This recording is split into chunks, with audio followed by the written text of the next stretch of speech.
Thank you very much for that introduction, Richmond. My thanks, my very special thanks to JALT for having me as a speaker here, and also, of course, to SOCA for sponsoring me. I'm very, very privileged to be here. And this all came about because about a year and a half ago I said, wow, JALT, I've never been to JALT. I've always wanted to go to JALT. And the person I was talking to said, well, we'll fix that. We'll invite you as a speaker. So here I am. About the shout out, it's wonderful to have that opportunity. I've never actually been asked to give a shout out to people who made a big, big difference in my life. So I would like to credit Marianne Salsmercia, who was my mentor professor, Professor Russell Campbell as well. Those are people who made a big difference in my life. Thanks to them. And I can't do justice to that Canadian vowel with the shout out, but I'm a California English speaker, sorry about that. Okay, so learner agency then and now. I was asked to address the issues of efficacy and agency, and I kind of negotiated it down to talking about agency because I think agency is something that I, with my areas of expertise, can address more appropriately. And when I thought about it, I thought, well, it would make a lot of sense for me as a methodologist, which is sort of my primary area of interest with content-based and pronunciation sort of squished into that, to look at learner agency over the years and see what we can find out about learner agency in terms of the way that various methodologies have either accepted agency as one of their principles or not paid much attention to it at all. I won't say rejected it. So that's what I would like to do. I'm going to start with just a definition of learner agency. I'd like to talk just a little bit about this whole idea of method and its effect on teacher beliefs and practices. The so-called pendulum of method, which I'm sure many of you have heard about and read about and probably experienced as well in your own lives as teachers. Or as teacher trainees. This idea of the swings of the pendulum in methodology. I'll go a little bit more into my own personal experiences in a little while. So I want to look at 3 specific examples of methods over the years and how agency has played out in those particular examples. I'd like to look at how agency aligns with learner-centered instruction and communicative language teaching in general, and then sort of end on a positive note, hopefully, about how we could promote learner agency in our own teaching practices. So that's my game plan for today. And as we think about this, what I really want to think about in the back of our minds is learner agency just another one of those buzzwords? Or is it something that we really need to take to heart in our teaching practice? So keep that in mind, and I'll come back to that at the very end. So just a little bit in terms of defining learner agency. What is learner agency? And a brief look at the literature. So learner agency has been defined variously as, for example, learners' ability to play a part in their self-development, adaptation, and self-renewal. Their socio-culturally mediated capacity to act. Their capacity to shape and manage their learning without over-reliance on the direction and control of others. So this is all from the literature on learner agency, not specifically related to language learning, but sort of more in general. And then further in defining agency, we need to take into account learners' physical, cognitive, affective, and motivational capacities to act. If you're interested in these references, I have them all at the end of the slides, so I'll flash on those if you want to take photos of them. Looking at the literature a little bit more specifically, I think that for me, I wanted to see exactly where all of these other things fit into this larger construct of agency. So what you see is learner autonomy being a part of learner agency, motivation, learner strategies, critical thinking, self-initiative and perseverance, engagement, and self-confidence. And all of these are part of this kind of more complex construct of learner agency. This kind of helps me as somebody who's trying to figure out what is the difference between motivation and learner agency, or what is the difference between learner autonomy and learner agency, and thinking that learner agency is probably the larger construct that encompasses all of these things. So on to the impact of method. And the underlying question, which is, does our choice of method impact learner agency? You can probably guess that my answer is going to be yes, very much so. So method as pendulum. This is one of those metaphors that's in pretty much every teacher training text if you take a course on TESOL methodology. And I used to think that this was something that came from my professor, Mary Ann Salsmercia, but in looking into it, I found that it's actually a sort of older idea that comes from Mackey all the way back in 1965. And Mackey says, while sciences have advanced by approximations in which each new stage results from an improvement, not rejection of what's gone before, language teaching methods have followed the pendulum of fashion from one extreme to the other. So that idea of a pendulum that never reaches stasis in the middle, but swings back and forth and back and forth. Now, I will say, personally, I was trained as an audiolingual teacher of German. That's how I began my teaching career. And so you can imagine that if I were still teaching like that, I'd be in big trouble today in today's classroom. So I am an example of that pendulum that swung back and forth and, suddenly embraced communicative language teaching after having gone through a period of teaching from a grammatical syllabus and other experiences in the past that I also had. So the swings of the pendulum so far continue. Big question is maybe what happens after communicative language teaching, and there are some thoughts on that, people who talk about the post-method condition, for example. But what I'd like to do is look at several different swings of the pendulum with respect to agency and how agency plays out. So we're going to look at audiolingualism, one of our all-time favorites. And I'd like to then also look at two others, the affective humanistic approach and the designer methods, in specifically here silent way and community language learning. Many of you, when you've taken a methodology course, I'm sure, had to learn about these so-called designer methods, and you wondered, why are we learning about silent way, or why are we learning about community language learning, because I'm never going to be a silent way teacher, or I'm never going to be, a person who's doing counseling learning.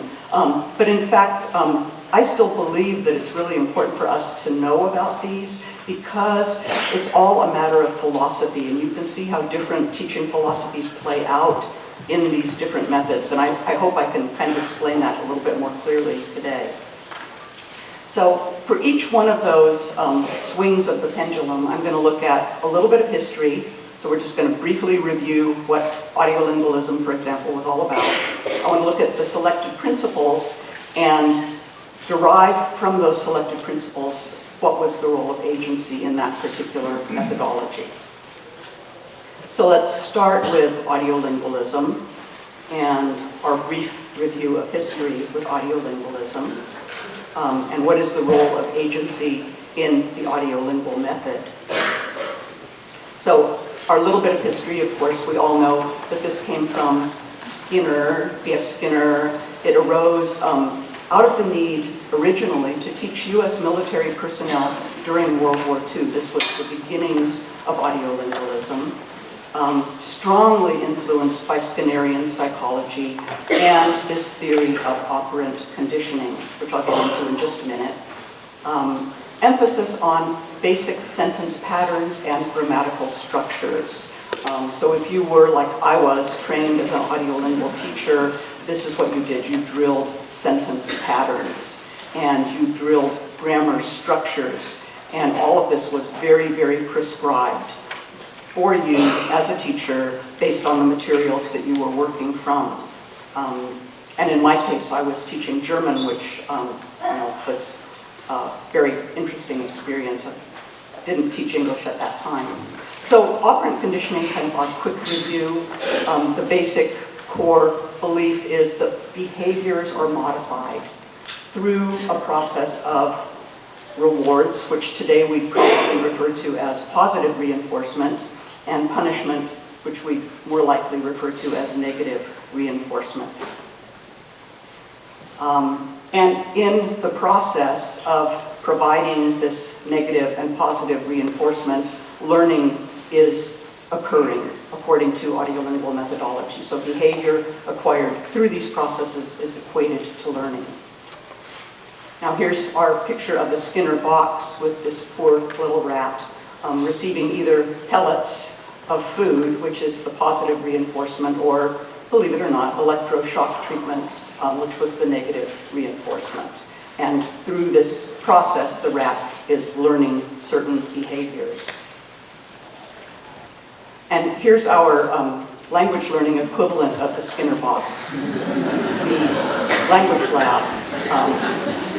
I remember really vividly in my 7th grade French class that my school acquired a language lab. They found enough money, they bought this language lab, they clamped these headphones on our ears, and literally for an hour every day we repeated sentence patterns. And you got either the positive or the negative reinforcement from the teacher who listened in on you. The equipment was not terribly sophisticated at the time, so you could hear a very loud click when the teacher was listening in on you, and that prompted you to start repeating again instead of writing notes to your girlfriend under the desk. It was a pretty frightening experience, and to this day I blame the language lab and audiolingual method on the fact that I don't speak French. So here are the selected principles of the audiolingual method. The basic idea being that we apply this theory of operant conditioning to learners, and we give them negative reinforcement, which is immediate correction if they make a mistake, or positive reinforcement, which actually was not given very often. It was more the negative reinforcement that we got, that the teacher would, repeat the correct form for you and you had to repeat again for them. Learning is believed to occur through mimicry and memorization. We had long audiolingual dialogues. How many of you actually learned a language via audiolingualism? Well, quite a few, yeah. Do you still remember bits and pieces of your dialogues? I do. I can do the German one where the girl goes to the youth hostel and the bed is too hard, and her friend says to her, what do you expect for 70 Pfennig, Princess, she calls her, Prinzessin. Für 70 Pfennig verlangst du down Bett, Prinzessin, is what she says. And I remember even a few of my French audiolingual dialogues, one of which was about Daniel, who went canoeing and almost capsized, came in tremendously helpful when I went to France. So this was what the audiolingual dialogue was all about. The language syllabus was very tightly structured and teacher controlled. In other words, you had a very limited number of new vocabulary items that you presented to the students, and usually one new grammatical structure for each unit. So this was tightly structured, tightly teacher controlled. Lessons were strictly teacher-centered. I don't remember ever doing even group work or pair work in the audiolingual classroom. Learner errors were viewed as bad habits that needed to be eradicated on the spot. So the teacher would immediately correct you because they didn't want bad habits to form. And basically, if we look at all of those principles, I think we can agree that learner agency did not play a very large role in audiolingualism, if any role at all. So what we're seeing is a very prescriptive method that didn't pay much attention to learner agency whatsoever, which is why I'd like to look at a couple of other methods. So the affective humanistic method or approach, and how is agency incorporated in this particular approach? This approach, for a little bit of history, arose about mid-1970s. I remember this. I remember sort of coming out of a strict grammatical syllabus. It was about the time that I moved back from Germany to Los Angeles to work at UCLA, and everyone was talking about humanistic methodology and how we needed to incorporate this into our classroom. Very big book at the time was Gertrude Moskowitz's Caring and Sharing in the Foreign Language Classroom, which was basically, this whole approach was a reaction to the lack of affective considerations in audiolingualism and probably also the grammatical approach to teaching English, which I'm not talking about here. So, very different, very radical swing of the pendulum from the left-hand side to the right-hand side. Selected principles. Here, what we see is in the affective humanistic approach, an emphasis on social climate in the classroom. What role does social climate play? How important is this in our learners actually acquiring the language? Focus on meaningful communication to the learner. Peer support and interaction are stressed. Learning the language, I like this one particularly, is viewed as a self-realization experience. And then moving on to, so in terms of affect, we could say this, or learner agency, this method does seem to incorporate learner agency. Designer methods of the 70s. How is agency incorporated there? And the term designer methods is something that David Noonan came up with. I like it though because it kind of lumps all of these rather unusual methodologies that came about in the late 1970s together. So a number of different ones that we could talk about: the silent way, community language learning, total physical response, Suggestopedia. There's some others as well that you read about in methods texts. I'm just going to look at the silent way and community language learning. So we'll start with silent way. And Catania, who is the originator of this method, and these are his sort of tools of the trade. Every silent way classroom has these particular things. How many of you are familiar with these? Read about them in your methods texts, yeah. So the sound color chart, which represents all of the sounds, the segmental and suprasegmental sounds of a language, in this case English. The Cuisenaire rods, which were used, very extensively in this method. And then the fidels, there were a large number of fidels. You'll notice the color coding on the fidels as well, which corresponds to the sound color chart, so that students who have, like, maybe developing literacy can still pronounce these words. That's the idea underlying this. I think silent way is a particularly interesting one. I once, years ago, did a workshop with Catania while he was still alive. It was a learning Spanish 3-day intensive program, and I have to admit that I was not a big fan of this methodology.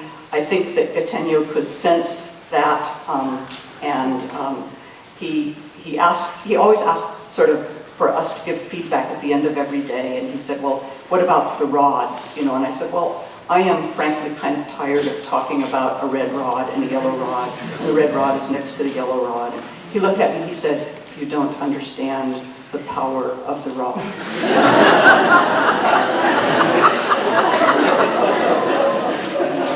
And the next day, he actually did a lesson where he built a staircase with the rods, and then he had a tiny little rod that he held up at the top of the staircase. And he had us, it's silent way, so he's not saying anything, but he's just holding it up and everybody's guessing. A small white rod,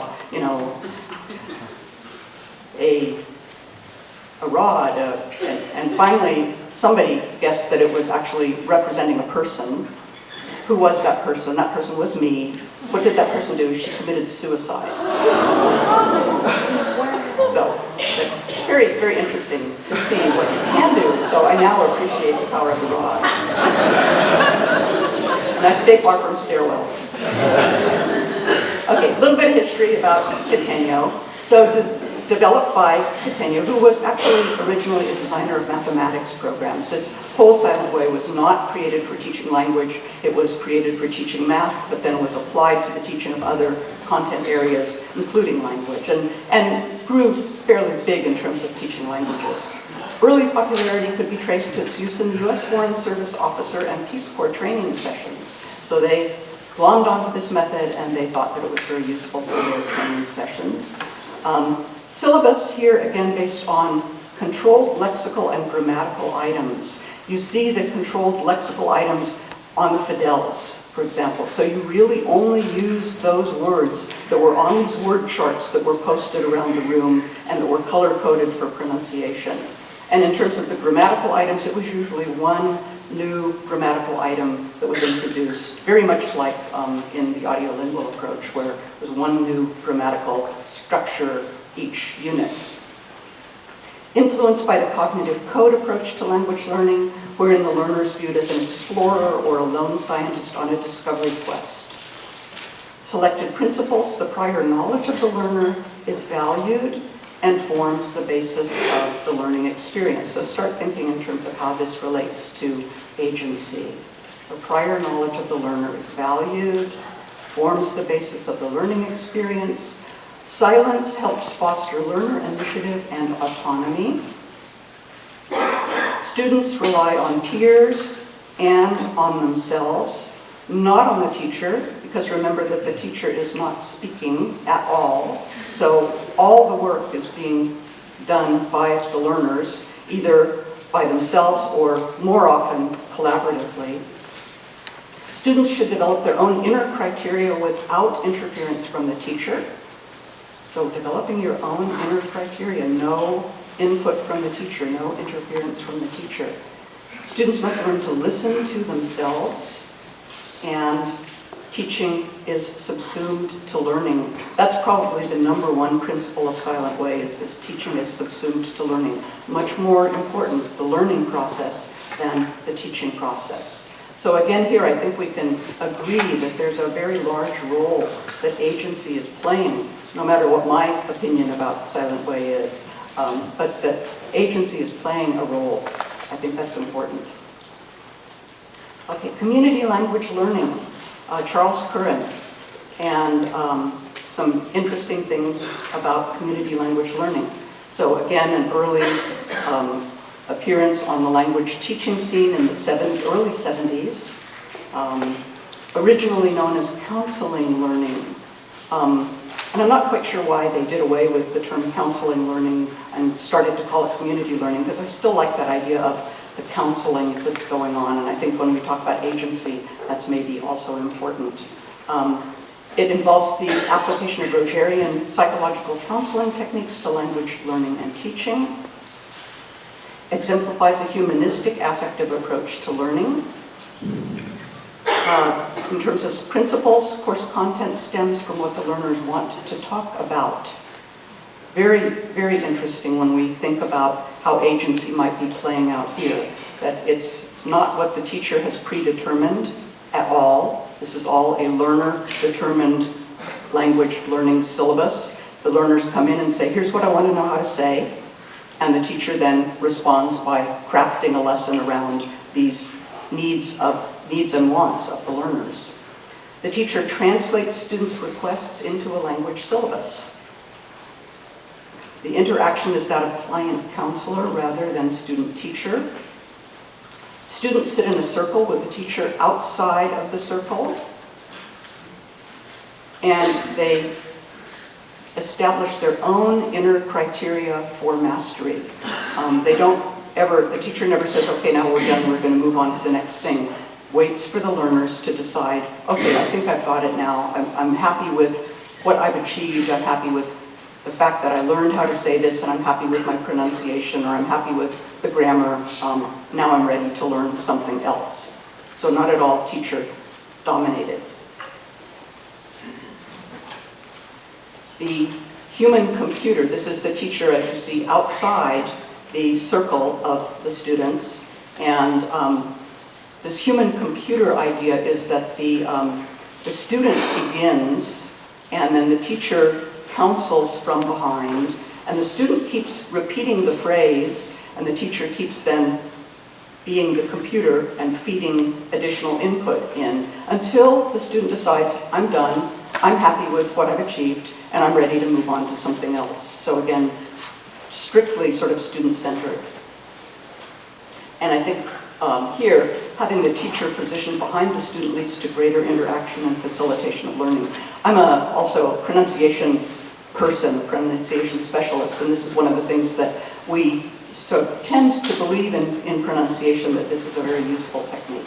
So again, if we think about the role of agency in these designer methods, we can say, actually, agency is playing quite a role in these. Interesting, because we don't practice these very much anymore, but they are still in every methodology book, and I tend to think they're in every methodology book because that's what they're trying to get at. They're trying to show you how philosophy swings along with the swings of the pendulum. So commonalities in these last methods that are sort of agency positive, agency plus. Prior knowledge of the learner is valued in all of the ones I was talking about. Learner needs are central. There's an emphasis on the classroom social climate, very important part of the learning process. The teacher's role is not as a controller, but as a facilitator. It changes a little from method to method. Emphasis on peer support, very strong emphasis, especially, for example, in the silent way. And then learner initiative is prioritized. So kind of interesting to see how we look back in the past of our language methodology, how these things are happening. Okay, let's sort of bring it more up to the present and look to learner-centered instruction, which is one of the cornerstones of communicative language teaching. And we can ask the same question, basically, how is agency aligned with the principles that most of us would probably say, this is what we do. If you're asked, what method do you use? What approach do you use? Well, communicative language or, learner-centered instruction. So let's see if, in fact, we are doing what we think we're doing in terms of promoting agency. What is learner-centered instruction? Broad educational concept, which originated in the 70s and 80s, probably still the dominant approach to language teaching today, that resulted in fundamental changes in thinking about curriculum and pedagogy. I know certainly for me, coming out of audiolingualism and grammar-based syllabuses, that suddenly when I was told, oh, now we're doing communicative language teaching, that was a huge paradigm shift for me as a teacher. And in the early years of communicative language teaching, we didn't have a lot of guidance, so you sort of fumbled around and did the best you could. As a humanistic movement, its central focus is on individual learners and differences between learners. It takes into account learner motivation, learner styles, preferences, needs, interests, and learner autonomy. So think back to that graphic that I had where all of these things sort of are part and parcel of agency. And then primary goal of learner-centered instruction, more effective teaching and more effective learning, which has, of course, really been the stated goal of every method that we've ever been trained how to use in the classroom. So some changes from the teacher-centered to the learner-centered. Instead of the teacher at the front of the class, we've got the teacher who's no longer in a fixed location, no longer with one role as controller, but just these shifting roles that Harmer talks about in his text: controller, assessor, participant, resource facilitator, etc.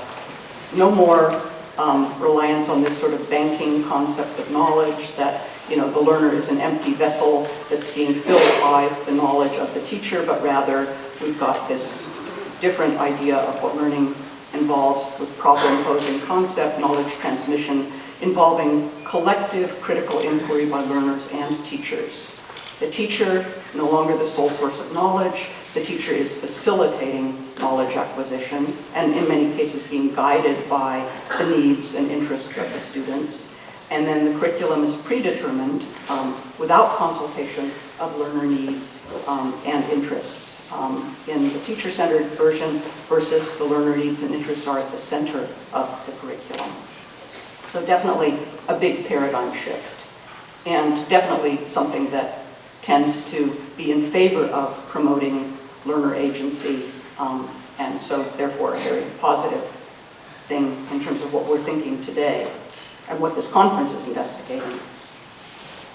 Okay, selected principles sensitive to individual needs and preferences, integrates learning with life experiences, encourages learners to take responsibility for their own learning, kind of very important one, generates increased learner output because learners are talking about things that are relevant to them and interesting to them, removes barriers between in-class and out-of-class learning, promotes authentic communication, and challenges the view that learning is equivalent to being taught. So learning is something that is occurring, but not necessarily because of what the teacher happens to be teaching.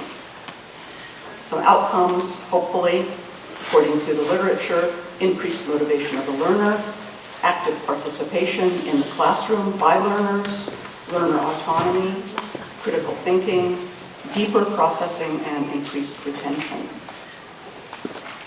So you're probably saying, is she ever going to talk about content-based instruction? Because isn't that what she knows the most about? And I was told people are going to expect you to talk a little bit about content-based instruction. So yes, I am going to talk a little bit about content-based instruction, but not a whole lot, because I think what I've said already about learner-centered instruction is pretty much what I have to say about content-based instruction. So to what extent does CBI, for example, promote learner agency?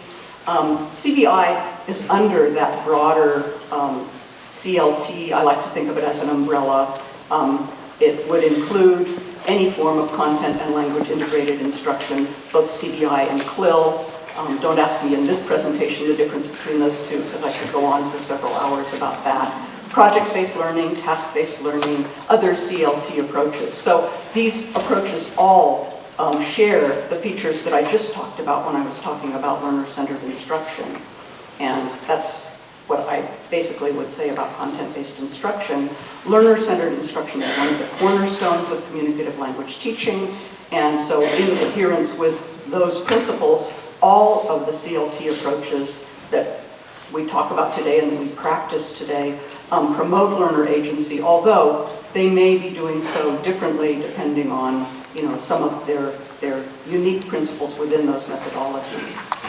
So CBI and learner agency, as a variant of CLT, it does promote learner agency through a variety of means. Specifically, some of these would include content that's authentic, meaningful, and relevant to students' lives. That's one of the very big claims that content-based instruction makes. Focus on learners' life experiences and their existing schemata or existing knowledge as a starting point for learning. Peer-peer interaction, negotiation of meaning, involvement of learners in the learning process, all of these, again, part of this bigger package that we would be using or promoting using CLT and CBI specifically. Tasks that promote critical inquiry, reflection, and analysis. And then the integration of student-initiated projects into the curriculum.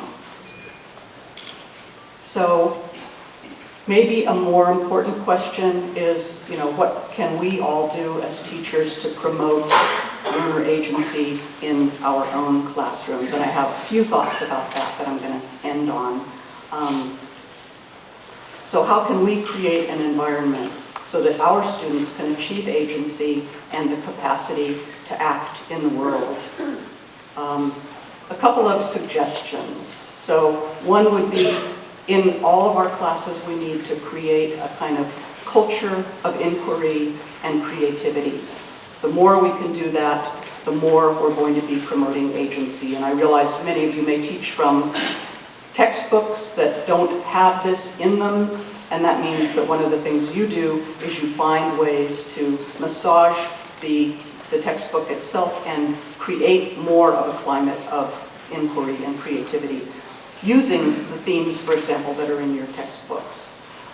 Learning to let go as a teacher, that's maybe one of the hardest things for me as an audiolingual teacher, learning to let go. I have to say that Gatenyo did teach me quite a few things about letting go as a teacher, because he just stood on the side of the room and just sort of let everything happen, and I thought, wow, it's possible to do that as a teacher. So that's one of his principles that I sort of took to heart when I was trying to make myself into more of a communicative language teacher. Explicitly teaching collaboration skills and learning strategies. We don't all automatically collaborate. We don't all know how to collaborate. The more you can do things like projects in your classes and have the learners collaborating, doing these projects, the more you are promoting skills that will allow students to collaborate. And these are, of course, these so-called 21st century skills that we talk about wanting to imbue our learners with.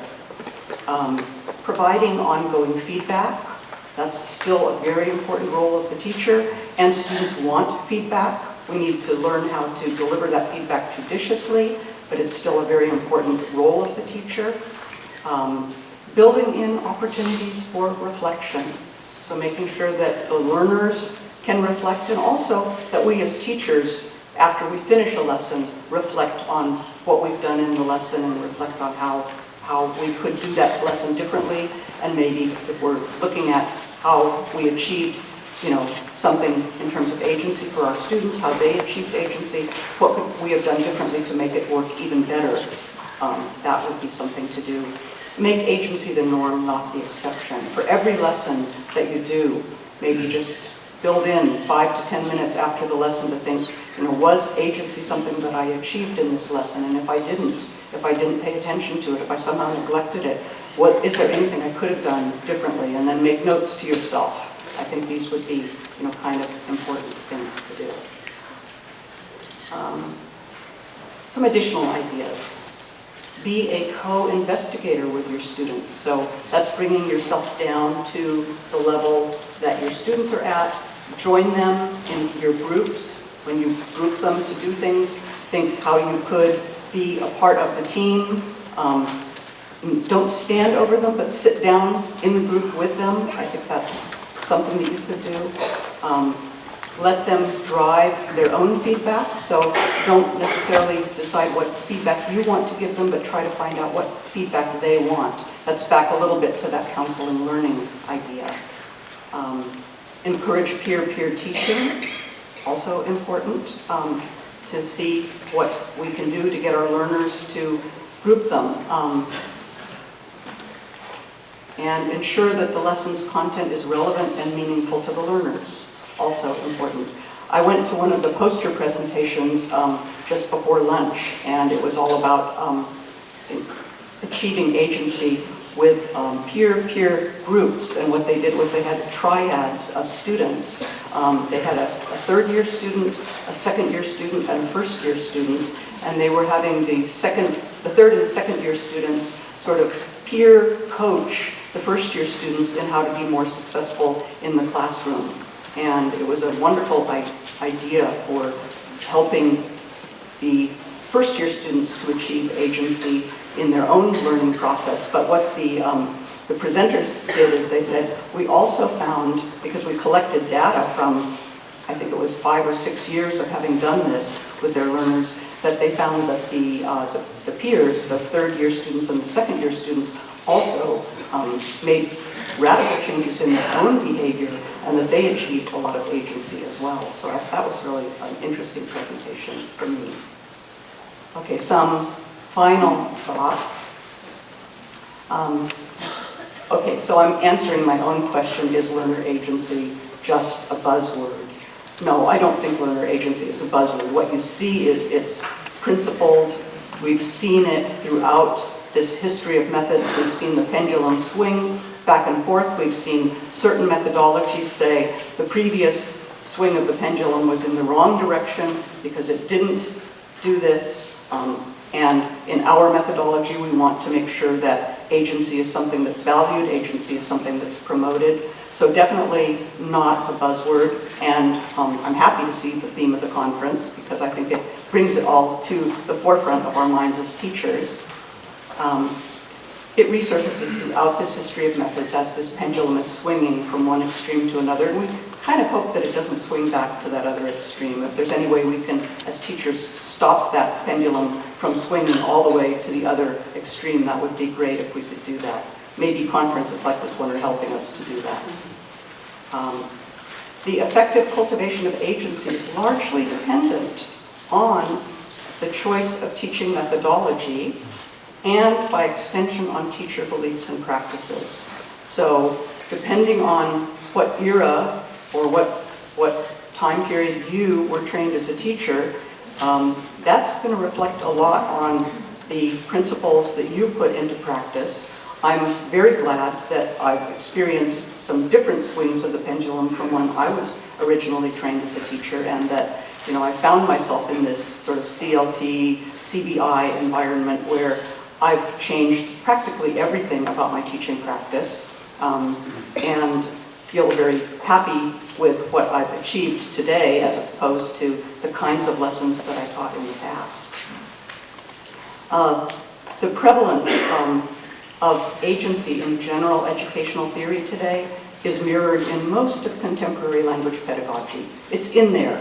We sometimes as teachers have to find better ways to make it more relevant to our learners and our classrooms. But definitely we're in a methodological paradigm that values agency and that values the kinds of things that it achieves with learners. So we just need to find ways of doing it on a more daily basis in our classrooms.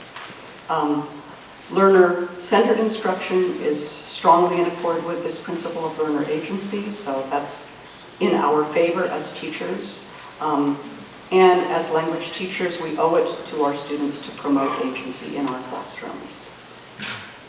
So that's pretty much what I have to say on the topic.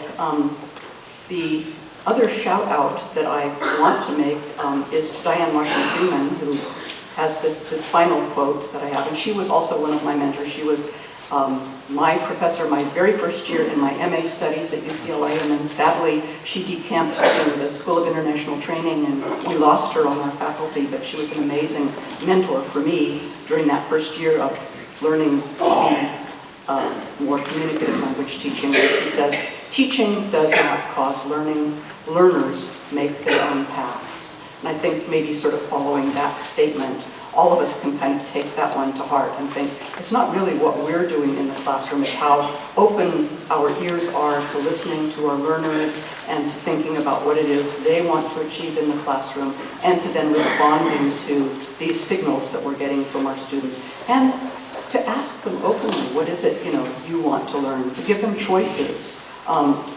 Back to the content-based curriculum, one of the things that we can do is that we can let learners select the content that they want to be working with. Even if we're working with an established sort of textbook-based curriculum, there's the possibility of just letting the learners choose selected chapters that they're more interested in. I did a talk the other day, and we were talking about some typical theme-based textbooks, and we looked at some of the units, and one of them was about bugs, and we were thinking, do our learners really want to learn about bugs? And then, even more importantly, do we as teachers want to teach about bugs? So, yeah. Okay, I'm told my time is sort of running out. Thank you very, very much for listening. My contact information is up there. It's dmbrinton@gmail.com, so if you want to write me, please feel free to. And this is a list of the sources that I have. Probably, if you really want to get into it, because I have pretty extensive sources here, just email me and I'd be happy to send you the sources. So, thank you very, very much.